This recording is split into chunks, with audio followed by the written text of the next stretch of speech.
welcome to the panel on nuclear irrationality.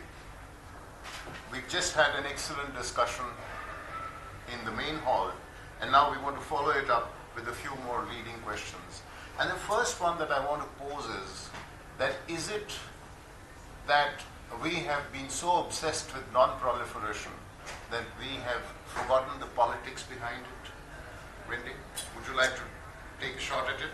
Well, I think that if I understand your question, it's that we all really need to take a step back and understand the destructive quality of nuclear weapons, and that we all must do everything we can to build down the number of nuclear weapons and to ensure there aren't any new nuclear weapon states.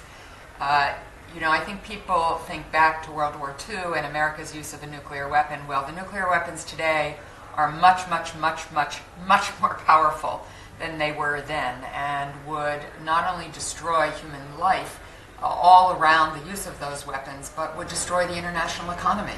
And so it behooves all of us to really pay attention to ensuring that there are not more nuclear weapons and that no one uses them. That's fine as a principle, but then the question that arises is that let's take North Korea today, which has been preoccupying all the countries around the world. And we do understand that denuclearization of North Korea is going to be a very long-term objective, if so, and whether that objective can actually be achieved without global nuclear disarmament is an open question. So under the circumstances, how do you come to terms? How do you begin a dialogue which would acknowledge ground reality, which means a North Korea that actually possesses nuclear weapons? Shen? Well, North Korea's argument why it would have nuclear weapon is that it does care the super kill capabilities of weapon. But because the U.S. in North Korea's perspective, either true or wrong, has been pressing the North Korea. They want to unify the peninsula, and the U.S. defend the South Korea, making them unable to achieve their goal. They think this is most important. So how to achieve it? They have super kind of a shortfall. They don't have the capability. Then they need to apply capability. Nuclear weapon is the key. First, for their survival. Second, to make America not to first attack them. Third, potentially maybe an instrument for the Korean-based unification on their turn, not on American and on South Korean turn. So they see more value from nuclear weapon rather from the single, narrow perspective of non-proliferation. Sure. I mean, that is exactly what I meant when I said that there is politics behind proliferation, and that politics is key. And so let me rephrase the question in a sense, that do you really think that you can denuclearize North Korea without global nuclear disarmament, without a political settlement between US and North Korea? Well, look, I think this is very complicated. I agree with you that denuclearization is a very long-term probability, not a short-term objective. But it must remain the objective because we don't want to encourage anyone else to think that their safety and security depends on getting nuclear weapons. And what North Korea needs to understand is that it is not ensuring its survival by having nuclear weapons, though I certainly understand how psychologically they believe that to be true. I think that, yes, nuclear disarmament worldwide is a good and important goal. And certainly when I worked under President Obama, that was very much his objective. But I think there are more complicated politics going on here. As my dear colleague Shen understands, China would be concerned about a reunified Korea that would be seen as an American power. China's concerned about the economics of a nuclear power, would be concerned about who would control those nuclear weapons, about American forces on the Korean Peninsula, about the economic burden of migration over the border. All of those questions, however, have answers.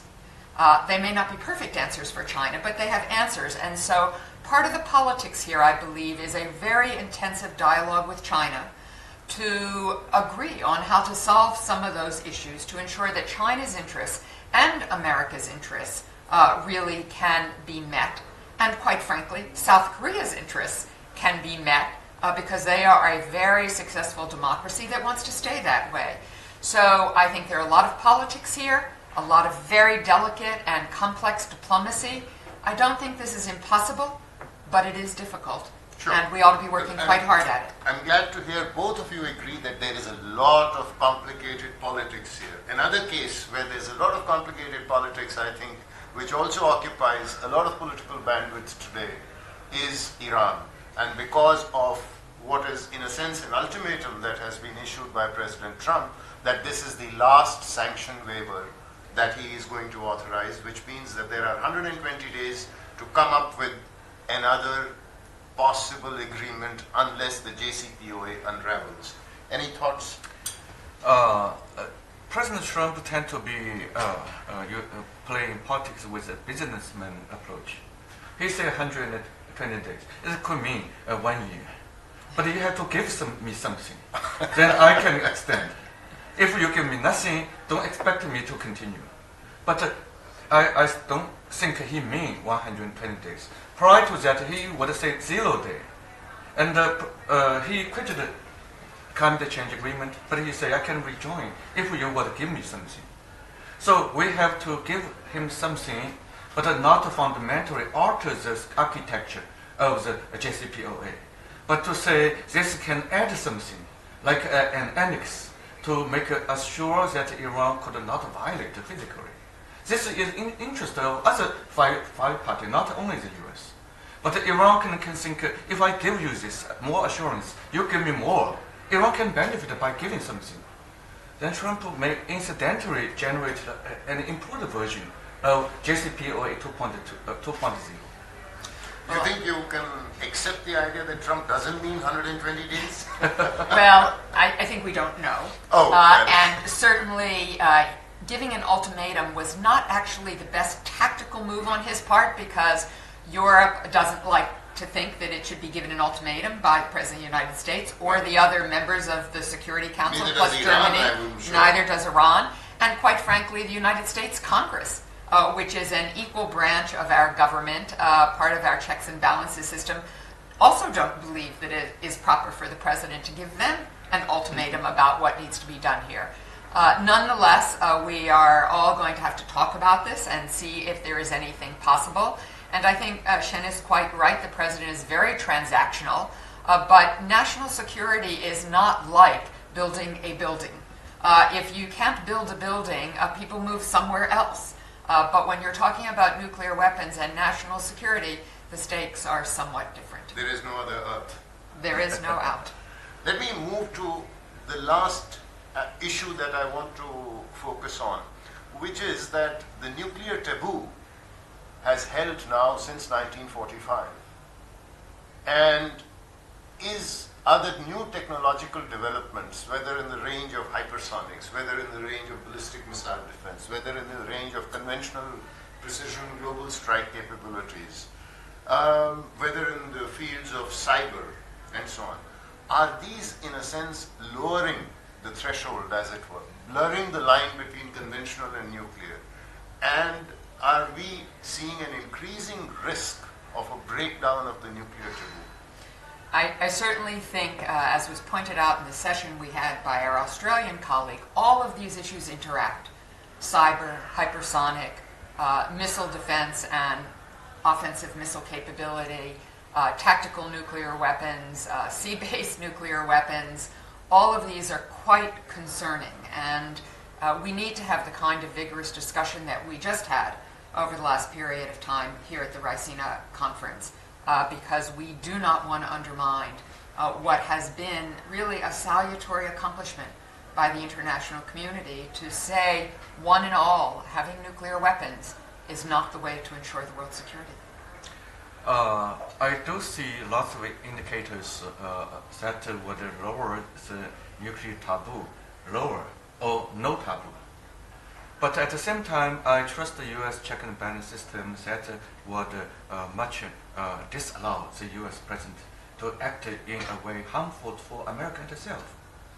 And I believe North Koreans pretend to be irrational. And I presume they are very rationally acted in seemingly irrationally. But the risk is once they are perceived genuinely as irrational, as there's threat to Guam so close, such a missile's range so close to Guam, what unintentional but actually landed on the Guam of Hawaii. That would make no mistake. American would assume that they are really irrational. So this would make the line between rationality and irrationality very blurred. And we should, through dialogue, truly understand other intention, not to allow such kind of intentional blurring to take effect. Well, thank you. I think it is quite clear that there is a return of very complicated politics to the whole issue of nuclear proliferation and nuclear disarmament, combined with new technological developments, because the nuclear technology has matured and there are new weapon systems that are being designed which can have an impact on the nuclear environment.